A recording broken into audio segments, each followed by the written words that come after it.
buenos días, mi nombre es Dulimar Jaime, cursante del séptimo semestre, sección 3 de 1F. Junto con mis compañeros yo les vengo a hablar un poco sobre los contratos mercantiles.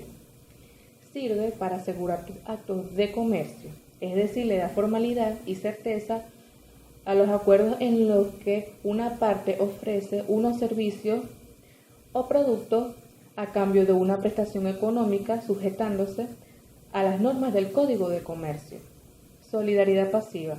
Es pasiva cuando la obligación resulta contraída por varios deudores, cada uno de los cuales está previsado a satisfacer al acreedor la totalidad de la prestación debida. La oferta y la aceptación. Todo negocio jurídico nace con una oferta y concluye con su respectiva aceptación. Son actos jurídicos que al concurrir sobre un objeto y por una causa determinan la perfección de un contrato. El que ha formulado la oferta se denomina oferente, el que expresa la aceptación aceptante. Contratos electrónicos. Puede entenderse como aquella reunión de voluntades para celebrar un contrato a través de un medio tecnológico. Este medio puede ser una plataforma digital, un celular, una computadora, entre otros. La firma electrónica es un conjunto de datos electrónicos que acompañan a que estén asociados a un documento electrónico y cuyas funciones básicas son identificar al firmante, asegurar la integridad del documento firmado, entre muchos más. Muchas gracias. Mi compañero seguirá con la exposición. Buenas tardes, mi nombre es José Mariña y a continuación le voy a hablar sobre los efectos del contrato y sobre los tipos de contrato. Podemos entender que los efectos del contrato se basan principalmente en generar obligaciones y también en modificar y extinguir obligaciones. Ahora vamos con los tipos de contrato. El contrato de cuenta corriente. Bueno, este es un pacto entre dos partes que acuerdan que los créditos que puedan nacer de sus relaciones, tanto sea de negocios y comerciales, perderán su individualidad y este se destinará a entrar a una cuenta común, teniendo como fin que únicamente será exigible el saldo o el dinero de esa cuenta cuando se produzca el cierre de esta, y esto se producirá en el momento acordado entre las partes.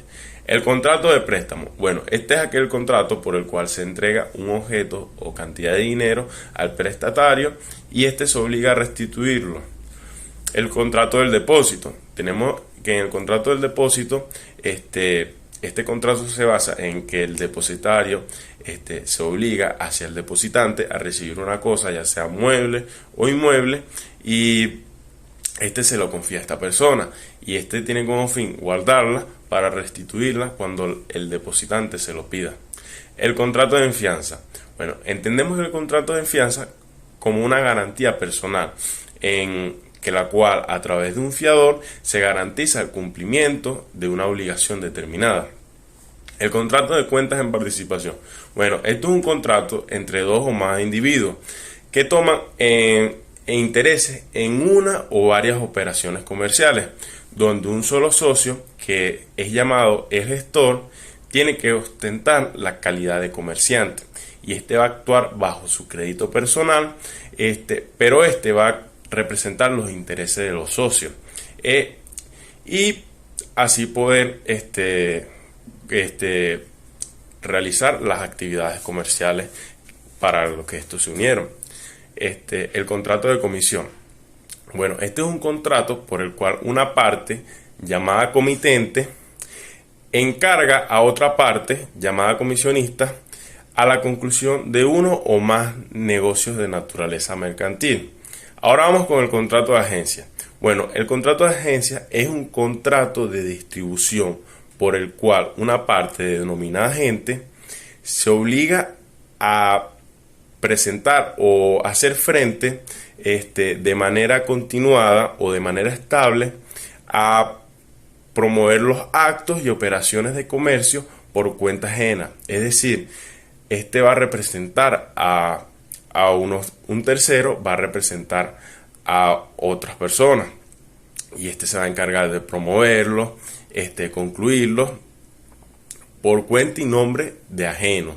Es decir, él va a actuar como intermediario independiente, es decir, él va a podemos entender que él va a representar a un tercero. Ahora vamos con el contrato de concesión. Bueno, esta es la modalidad del contrato de distribución en la que el concedente autoriza y habilita y concede al concesionario la posibilidad práctica y jurídica de adquirir bajo determinadas condiciones sus productos. Ahora vamos con el contrato de arrendamiento financiero.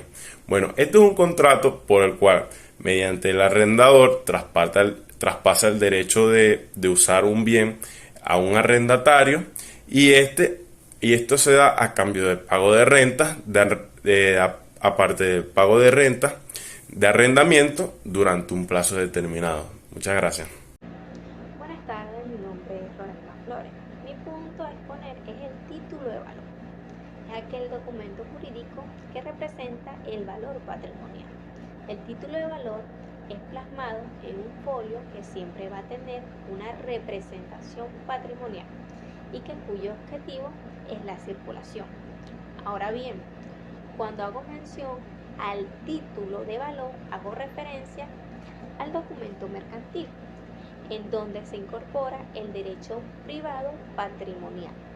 Por lo tanto, el ejercicio de este derecho está vinculado con la posesión del documento, donde dicho documento está elaborado por dos personas, bien sea una persona jurídica o una persona natural, para probar la existencia de este compromiso, en donde las partes están obligadas a pagarle a una persona la cantidad de dinero establecido en dicho documento. Ahora bien, los tipos de valor están divididos de la siguiente manera: en el cheque, en la letra de cambio y en el pagaré. Por otra parte, tenemos la clasificación. La primera es a la orden. Esta modalidad expresa una cláusula dentro del título de valor señalado a la persona determinada a quien va a ser el legítimo titular. Los normativos. Es emitida a favor o al nombre de una persona determinada. El portador. Se le reconoce el derecho a la persona que posee el título de valor en las manos. Ahora bien, los principios se encuentran distribuidos de la siguiente manera. Literalidad. Expresa que todo lo que contenga el documento se cumpla. Como número 2, la incorporación. Es donde el derecho patrimonial va junto a la persona que se le reconoce como legítimo autor del título, en donde se puede separar el valor patrimonial con el derecho adquirido de cobrar. Como número 3 tenemos a la formalidad. El título debe resumirse de todas las características que exige la ley. Como número 4 tenemos la legitimidad, que hace valor a los derechos contenidos en el documento. Como número 5 tenemos la autonomía. El derecho contenido es independiente, por lo tanto no está sujeto a la condición o a cualquier acto jurídico ya mencionado. Buenas tardes, mi nombre es Naikelis Cabello, soy alumna de la Universidad Gran Mariscal de Ayacucho, sede San Félix, curso el 7º semestre. La cátedra del día de hoy es Derecho Mercantil 1 y le voy a hablar sobre el tema número 12, que trata sobre la letra de cambio. La letra de cambio es una orden de pago que se lleva a cabo para hacer que el deudor pague al beneficiario al vencimiento de esta una suma de dinero, o como la ley lo establezca, o como la ley establezca la forma de cómo va a pagar la suma de dinero o el pago que se debe hacer correspondiente, cómo va a ser la forma de que se va a llevar a cabo el pago. El requisito importante es el nombre para poder validar la letra de cambio. También tenemos el nombre del librador. El nombre del librador debe estar identificado con su cédula de identidad si es una persona jurídica. En caso de que ésta sea una persona totalmente moral, se va a identificar con el registro mercantil. La orden de pago. La orden de pago esta orden debe contemplar una orden pura y simple para poder pagar una suma determinada. La fecha de admisión. La fecha de admisión nos va a servir para saber el punto de partida del vencimiento y también para precisar el lapso de presentación facultativa de la aceptación. También nos sirve para determinar la capacidad del librador. El vencimiento puede ser a término, a plazos, a días y a términos. En caso de que no exista ningún tipo de vencimiento, esta se va a llevar a cabo mediante se va a considerar pagadera. Tenemos también el lugar del pago. El lugar del pago es muy importante, ya que se debe registrar la dirección, pero el más importante es el domicilio, porque ahí vamos a saber dónde se realizó el acto, dónde se realizó todo el procedimiento. El lugar debe estar contemplado o plasmado en el propio texto del documento. La firma del librado. Esta va a tener validez en el título original cuando esté suscrita. El beneficiario se va a poder identificar como se puede llamar también titular. Esta debe estar denominada, o sea, esta persona tiene que estar denominada con cualquier nombre, o sea, titular, tenedor o beneficiario o acreedor. Tenemos la aceptación. La aceptación es el acto por el cual el librado honra facultativamente la orden de pago enmandada por el librador, donde éste va a plasmar su firma sobre la letra de cambio y va a aceptar donde está aceptando el contrato que se va a llevar a cabo. El aval. El aval es una garantía de las obligaciones de algún signatario de la letra de cambio. Esta se va a plasmar sobre la letra de cambio o cualquier otra hoja adicional que esté según lo que nos establece el artículo 439 del Código de Comercio. También tenemos el endoso. El endoso es la manera de cómo se va a transmitir los títulos valores a la orden. Las obligaciones, los derechos que se incorporan en la letra de cambio se van a transmitir con las letras que están físicamente, y esto se va a llevar a cabo mediante el endoso. Las acciones cambiarias. Las acciones cambiarias estos son los derechos que tiene el sujeto activo sobre las obligaciones que están contenidas en el título de crédito o en la letra de cambio. Muchas gracias por su atención. Hola, buenas tardes, mi nombre es Marbeli, estudiante del séptimo semestre de Derecho de la Universidad Nororiental Privada Gran Mariscal de Ayacucho. El día de hoy les voy a estar hablando sobre el tema 13 que trata del cheque y el pagar.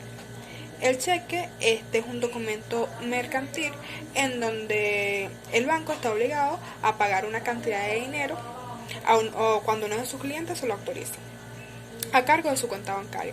Para esto debe existir un depósito previo para que así el librador pueda disponer. Esto está establecido en el artículo 489 del Código de Comercio, que tipifica que toda persona que tenga una cantidad de dinero en una entidad bancaria tiene derecho a disponer para sí mismo o para terceros, librando contra un pago diferido siempre y cuando tenga la disponibilidad de fondo. El cheque ha de expresar la cantidad que debe pagarse, ser fechado y estar suscrito por el librador.